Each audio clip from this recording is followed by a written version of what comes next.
В октябре в столице Абхазии, городе Сухум, состоялся второй международный круглый стол «Абазины и абхазы. Перспективы сохранения и развития языков и историко-культурное наследие». Организаторами выступили Международное объединение абазино-абхазского этноса «Алашара» и Академия наук Абхазии. В конференц-зале гостиницы «Атриум Виктория» собрались ведущие мировые специалисты по изучению абазинского и абхазского языков.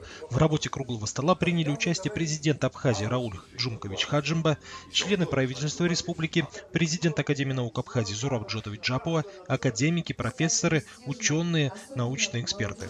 В течение 2 дней была досконально изучена программа развития языка, которую разработали члены Координационного совета, избранного полгода назад на первом круглом столе, который состоялся в Карачаево-Черкесии. Автор идеи по разработке программы, известный бизнесмен, меценат и профессор Муса Хабалевич Экзеков, выступает за объединение научных исследований ученых на базе единого координационного центра. В программу входит очень серьезные 3 направления. Первое, безусловно, это сохранение и развитие языка, работа с архивными материалами и полевые работы. Мы их объединили, потому что невозможно заниматься языком, не зная истории языка. Невозможно заниматься языком, не разговаривая, не общаясь с нашими старейшинами. И мы, конечно, географию вот этих вот работ, она расширена не только там в Абхазии и в Российском Кавказе, но и за рубежом, начиная от Турции и продолжая там, хоть там, до Египта. На проводимом круглом столе впервые была озвучена идея по созданию единого алфавита народа абаза. Для абхазов и абазин тема эта не только актуальная, но и сложная. Если создавать алфавит, то на базе какого языка? Что делать с уже изданной литературой на абхазском и абазинском языках? Потребуется ли учить 2 языка во время так называемого переходного периода? Как выяснилось, на круглом столе представители этноса, проживающие за границей, например в Турции, не выделяют абазин и абхазов в отдельные этносы, причисляя себя к единому народу абаза. Джамиля Цекова, член Международной ассоциации абхазо-абазинского народа, приехала из Франции специально для участия в круглом столе. Она уверена, для объединения языка требуется больше общения.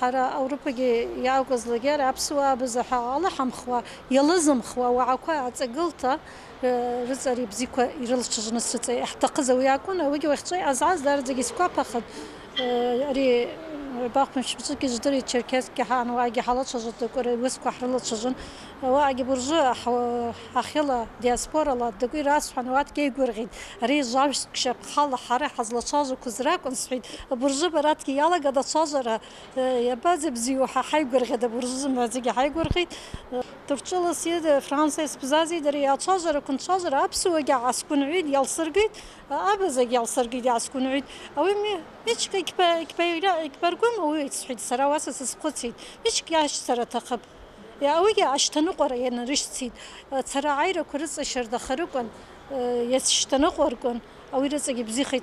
Безусловно, идея по созданию единого алфавита нуждается не только в глубокой проработке. Крайне важна подготовка культурной почвы для того, чтобы люди захотели говорить на одном языке.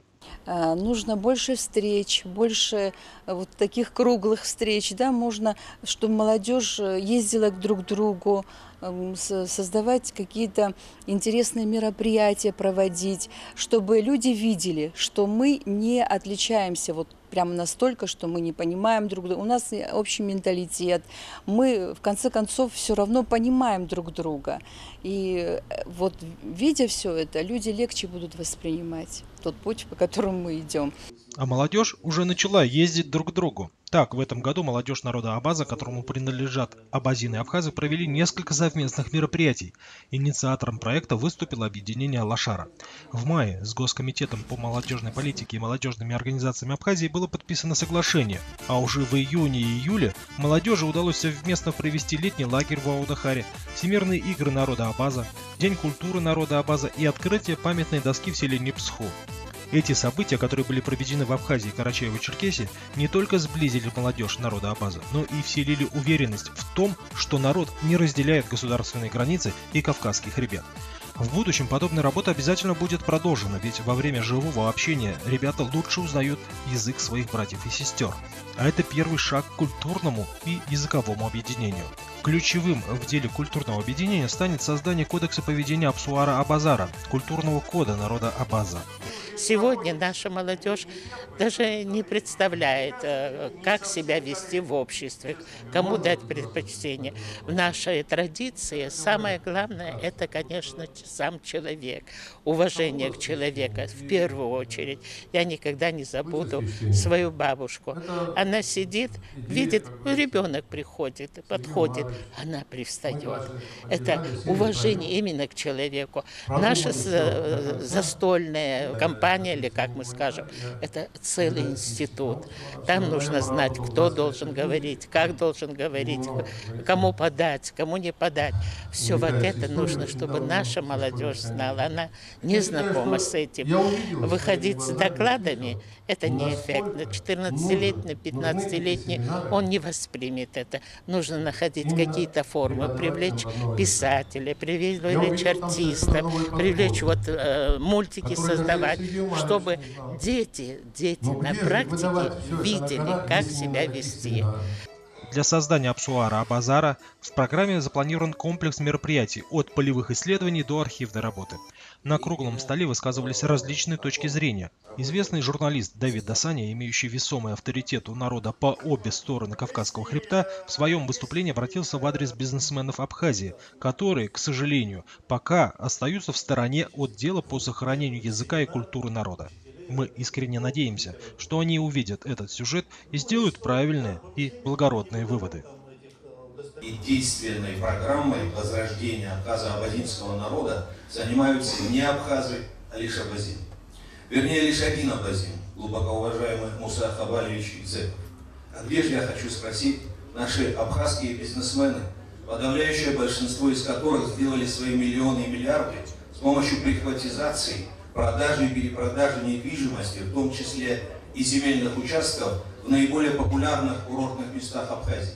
С какой совестью они транжирят свои деньги, а мы знаем как, тратя принесенное ветром богатство в дорогих ресторанах, курортах, казино и развлекательных клубах. Что вообще за практика, когда все и везде в Абхазии спокойны за язык и культуру своего народа?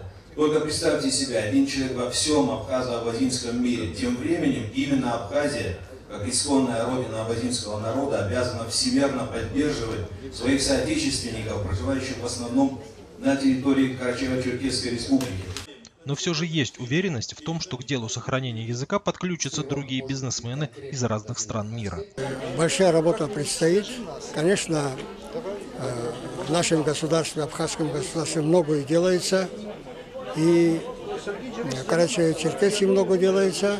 Но вместе с тем инициатива Экзекова, это действительно очень своевременная. И я думаю, что у нас найдутся люди и в Абхазии, и в Карачаево-Черкесии, и в Турции, где проживает большая диаспора наша из числа бизнесменов, которые поддержат эту инициативу. Не забывали участники круглого стола и о роли государства в деле сохранения языка. То, что сегодня Академия наук Муса Хабалевич Алашара делают и дают нам возможность дальше делать, это очень хорошо. Но нам надо смотреть вперед. Сегодня возможности такие есть. Но государственная программа должна быть. В Абхазии это есть государственная программа по развитию, сохранению абазинского языка. Это и нет. Нам надо как-то его тоже лоббировать. Вообще, я думаю, что в решении вот этих проблем, которые вот сегодня вот выдвигались, да, я думаю, что какую-то часть вообще-то государство тоже может взять на себя и помогать. Государство и так должно. И я уверена, что в таких вот круглых столах должны всегда озвучиваться те проблемы, которые не доработаны еще, и которые нуждаются в дополнительной помощи. Между тем, судя по состоянию языка и степени владения им молодежью, выясняется, что в так называемой дополнительной помощи нуждаются практически все направления по изучению и сохранению языка. Да, работа, несомненно, ведется, но, как выяснилось, во время подготовки программы разрозненно. Исследователи словно находятся в разных комнатах и о результатах работы друг друга даже не догадываются. А роль государства в деле сохранения такова, что уникальным специалистам впору менять профессию. И здесь реализация проекта Мусы Экзекова как нельзя кстати. Слава Богу, что есть люди, потому что мы можем специалистов потерять. Если их специальность не будет их кормить, они уйдут в огороды. И наша наука просто может пропасть. Поэтому это очень сильное, мощное, конечно, подспорье. Программа, над которой ученые из Координационного совета трудились полгода, утверждена и рассчитана на 10-летний период.